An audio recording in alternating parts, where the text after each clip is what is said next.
Hey, Ryan Wakefield here, and this is your social media tip of the week. And this one can be a game changer for your church. I absolutely love what we're talking about today.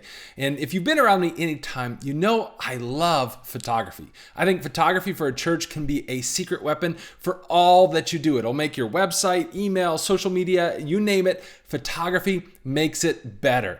I'm telling you, it can be huge for your church. And in fact, if you go to churchmarketinguniversity.com, you scroll down, photography is one of the modules we have on there where you can get a free preview. Check it out, some of the coaching that we have that walk you through why it's so important and how it can be used to reach people in your community. But today, I'm going to be talking about a tool that can help your church with photography and social media, because the two are linked.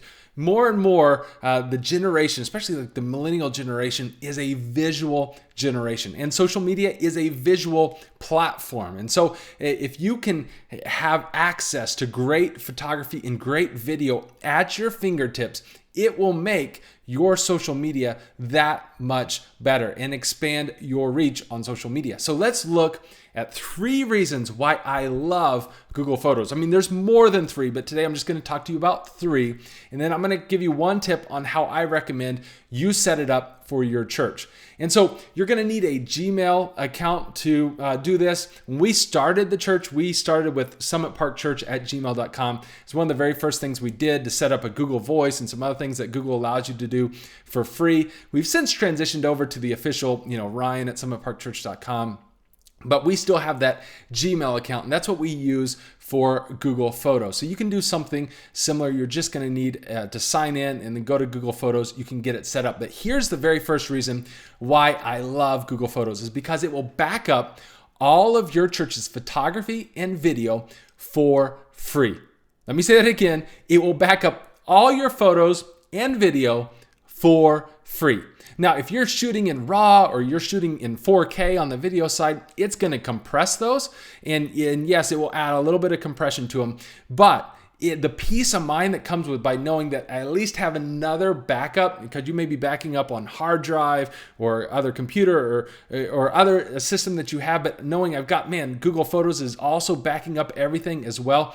It just gives you a peace of mind that, whether if a hard drive fails, if a computer fails, if our church gets hit by a fire or tornado, something catastrophic, a flood happens, our media will be backed up and it will do it for free. That's absolutely incredible. The second reason why I love Google Photos is that it's searchable.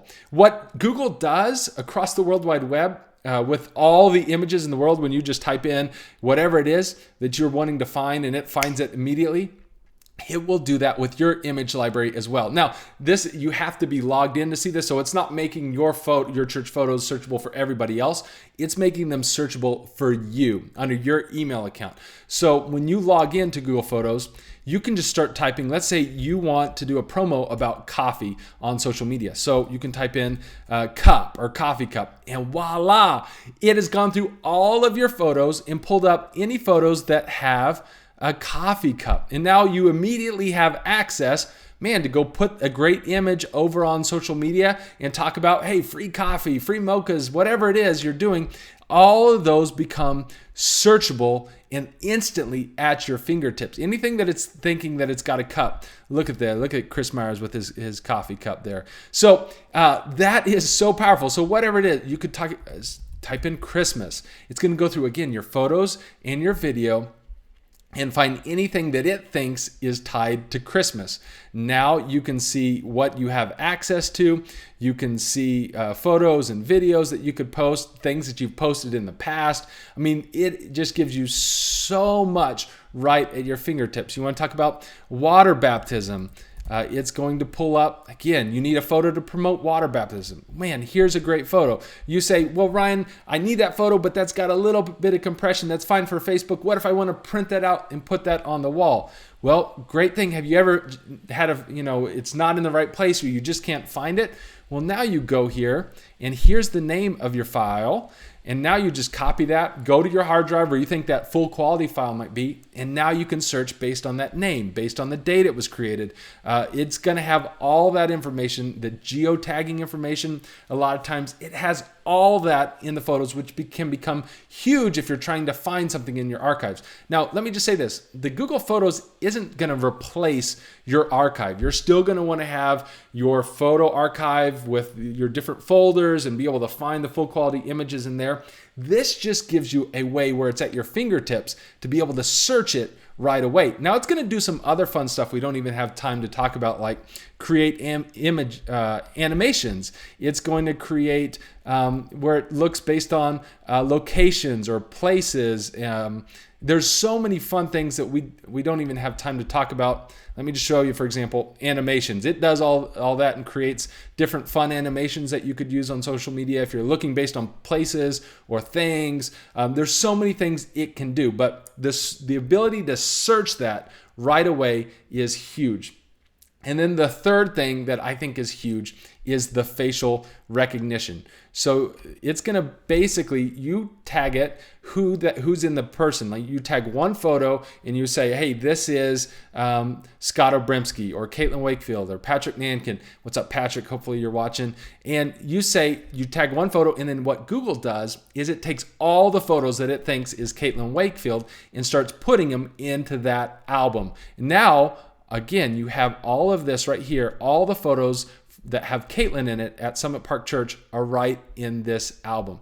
So there's so many things you can do with this. Say you need a worship shot. So man, our worship pastor, here he is. We're going to have a lot of shots immediately of worship.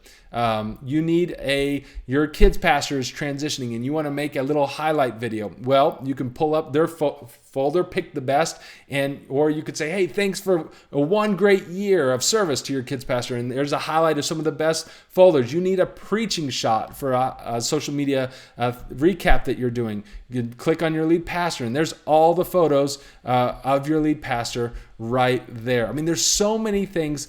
I can't even explain to you how many options that this creates and the power that this puts at your church's fingertips on all of that. Backing it up, searchable by topic, by thing, and searchable by people and facial recognition. It's just huge, and it's doing all that work for you behind the scenes. Now, let me just give you one tip, one recommendation on how to set this up.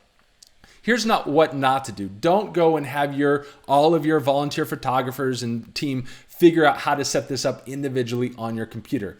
Here's what I'd recommend. When you set this up, it's going to ask you the folders that you want to back up. So you're going to go through and click any of the folders, whether it's on your main computer or your hard drive, that have the bulk of your church's photography and video on them, and say, hey, Google Photos, back up all these. Then I recommend setting up a Dropbox folder or a Google Drive folder or something similar where all your photographers and volunteers put all their content into one archive that has all the folders that we talked about at the beginning of the video.